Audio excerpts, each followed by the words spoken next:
Bonjour, je suis Monsieur Foaleng-Love René, ancien étudiant de la faculté de droit et de sciences économiques de l'Université d'Orléans, dans le Loiret, en France. Concepteur développeur informatique, chef de projet en management digital. Aujourd'hui, dans le cadre de la continuité du cours sur l'essai sur le principe de la population de l'économiste anglais Thomas Robert Malthus, nous allons voir en 1 la tension entre la production et la population. Et en grand A,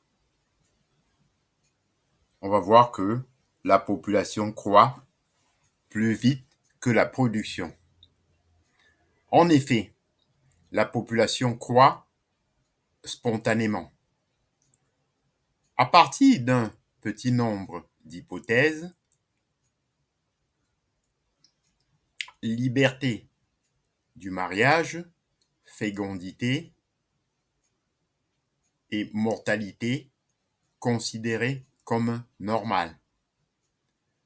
Thomas Robert Malthus énonce une loi du développement naturel de la population. Lorsque la population n'est arrêtée par aucun obstacle, elle va doublant tous les 25 ans et croît de période en période selon une progression géométrique. La croissance de la population, de la production est limitée. Les moyens de subsistance dans les circonstances les plus favorables de l'industrie ne peuvent jamais augmenter plus rapidement que selon une progression arithmétique. L'explication réside dans ce que l'on appellera plus tard la loi des rendements décroissants de la terre. À mesure que la culture s'étend, les additions annuelles qu'on peut faire au produit moyen vont continuellement en diminuant avec une sorte de régularité.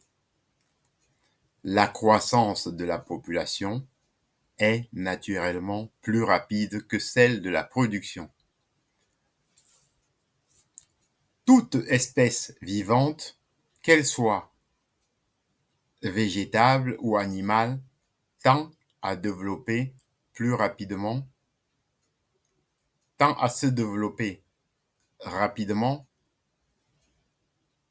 que sa subsistance. Ce serait également vrai des hommes. Et Thomas Robert Malthus croit observer une tendance constante qui se manifeste dans tous les êtres humains à accroître leur espèce plus que ne le comporte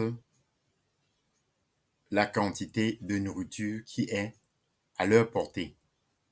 Le différentiel de croissance est élevé puisque la race humaine croît comme les nombres 1, 2, 4, 8, 16, 32, 64, 128, 256. Tandis que les subsistances croiraient comme ceux-ci 1, 2, 3, 4, 5, 6, 7, 8, 9. Les pauvres sont de trop. Dans ces conditions, les pauvres sont en surnombre, ainsi que l'écrivait Thomas Robert Malthus dans l'édition de 1798. Un homme qui est né dans un monde déjà possédé, s'il ne peut obtenir de ses parents la subsistance qu'il peut justement leur demander, et si la société n'a pas besoin de son travail, Il n'a aucun droit de réclamer la plus petite portion de nourriture. Et en fait, il est trop banquet de la nature. Il n'a pas de couvert vacant pour lui. Certes, Malthus supprimera ce passage dans les éditions ultérieures, mais ne renoncera pas pour autant à cette idée qui est reproduite sous d'autres formes.